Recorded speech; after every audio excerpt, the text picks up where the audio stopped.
से जुड़ चुकी है। गरीब तथा मध्यम वर्ग की सेवा में लगी भारतीय रेल तेजी से 100% इलेक्ट्रिफिकेशन के लक्ष्य के प्रति आगे बढ़ रही है। मिजोरम के आइजल और नई दिल्ली को डायरेक्ट रेल रोड से जोड़ा गया है। बीते वर्षों जब आइजल के स्टेशन पर पहली बार राजधानी एक्सप्रेस का आगमन हुआ तो स्थानीय लोगों के उत्साह ने सारे देश को प्रसन्नता से के भाव से जोड़ा है। जम्मू कश्मीर विश्व के सबसे उच्च रेलवे आर्च ब्रिज, चुनाव ब्रिज और तमिलनाडु में नई पंगन ब्रिज का निर्माण कर भारत ने इंफ्रास्ट्रक्चर क्षेत्रों में एक कीर्तिमान स्थापित किया है। आज जम्मू कश्मीर से केरल तक 150 से ज्यादा वंदे भारत ट्रेनों का नेटवर्क खड़ा हो चुका है। कुछ दिन पूर्व ही वंदे भारत ट्रेनों के नई पीढ़ी का पदार्पण हुआ है। बंगाल से असम के बीच वंदे भारत स्लीपर ट्रेनों की शुरुआत भारत की रेल प्रगति की नई उपलब्धि है। भारत के मेट्रो नेटवर्क पर भी देशवासियों को गर्व है। 2025 में भारत का कुल मेट्रो नेटवर्क 1000 किलोमीटर के ऐतिहासिक आंकड़ों को पार कर गया है। भारत दुनिया के तीसरी सबसे बड़े मेट्रो नेटवर्क वाला देश बन गया है। मेरी सरकार ने इनलैंड वाटरवेज के विकास पर भी अनेक काम किए हैं। पहले भारत में राष्ट्रीय जलमार्गों की संख्या 5 थी, जो अब 100 से अधिक हो चुकी है। इससे उत्तर प्रदेश, बंगाल, बिहार समेत पूर्वी भारत के राज्य लॉजिस्टिक हब बनकर उभर रहे हैं। क्रूज टूरिज्म से तटीय और नदी इलाकों में पर्यटन बढ़ रहा है और स्थानीय अर्थव्यवस्था मजबूत हो रही है। माननीय सदस्यगण, स्पेस टूरिज्म भी अब भारत की पहुंच से दूर नहीं है। भारत के युवा अंतरिक्ष यात्री शुभांशु शुक्ला का इंटरनेशनल स्पेस स्टेशन पर पहुंचना एक ऐतिहासिक यात्रा का आरंभ है। आने वाले समय में हमारा देश अंतरिक्ष में भारतीय स्टेशन की स्थापना की दिशा में आगे बढ़ने वाला है। देश बहुत उत्साह के साथ गगनयान मिशन पर भी काम कर रहा है।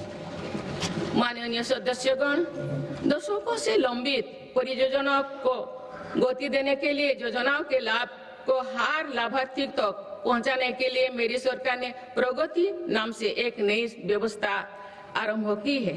दिसंबर 2025 में प्रगति के 50वें बैठक का ऐतिहासिक पड़ाव भी आया। बीते वर्ष में प्रगति ने 85 लाख करोड़ रुपया से अधिक के प्रोजेक्ट्स के गति दी। लाखों करोड़ रुपया की कल्याणकारी योजनाओं को धरातल पर उतारने में मदद की। रिफॉर्म, परफॉर्म, ट्रांसफर के जिस मंत्रों को लेकर देश चल रहा है, उसकी सफलता में प्रगति की इन बैठक ने बहुत बड़ी भूमिका निभाई है। माननीय सदस्यगण, बीते 11 वर्षों में देश की आर्थिक नींव बहुत मजबूत हुई है।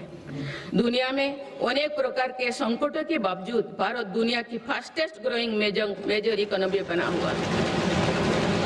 भारत ने महंगाई दर को कम रखने के अपने रिकॉर्ड को और बेहतर किया है। इसका सीधा फायदा देश के गरीब और मध्यम वर्गीय परिवारों को हो रहा है।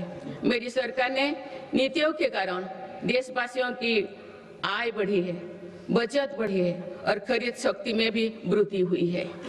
अभी यूरोपियन यूनियन के साथ फ्री ट्रेड एग्रीमेंट पर जो सहमति हुई है, मैं सभी देशवासियों को इसके लिए बहुत बहुत बधाई देती हूँ।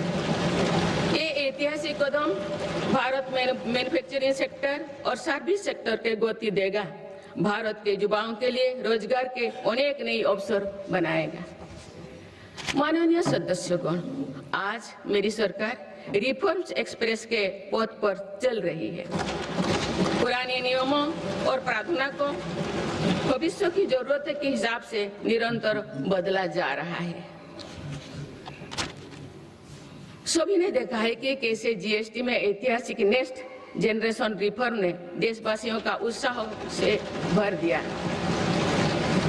इस रिफॉर्म के कारण देशवासियों को 1 लाख करोड़ रुपए की बचत सुनिश्चित हुई।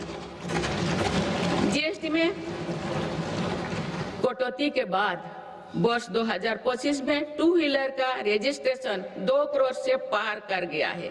ये अपने आप में नया रिकॉर्ड है। इनकम टैक्स कानून भी अब नए स्वरूप में सामने आया है। 12 लाख रुपया तक की आय पर टैक्स जीरो करने का ऐतिहासिक फैसला लिया गया है। ऐसे रिफॉर्म से गरीब और मध्यम वर्ग परिवारों को अभूतपूर्व फायदा हो रहा है। इससे देश की अर्थव्यवस्था को भी नई गति मिली है। माननीय सदस्यगण, देश में अनेक नए सेक्टर्स के उदय के साथ ही श्रमिकों के हितों को सुरक्षित करना भी उतना ही आवश्यक है। नई श्रमिक कानून लागू करने के पीछे भी ये उद्देश्य है। लंबे समय से देश के श्रम शक्ति दर्जनों कानूनों में उलझे हुए थे।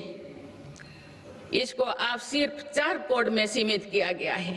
इससे श्रमिकों के उचित वेतन, भत्ते और अन्य कल्याणकारी लाभ मिलने आसान हुई है। देश के युवाओं और महिलाओं को इसका खास तौर से फायदा होगा।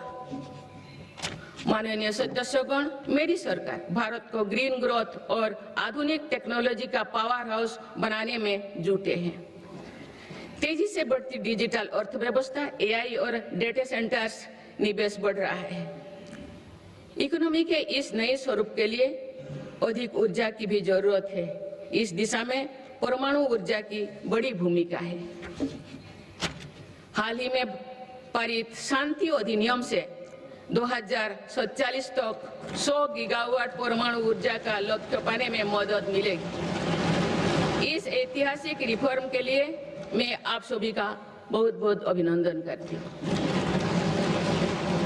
न्यूक्लियर के अलावा भारत सोलर पावर सेक्टर में तेजी से आगे बढ़ रहा है।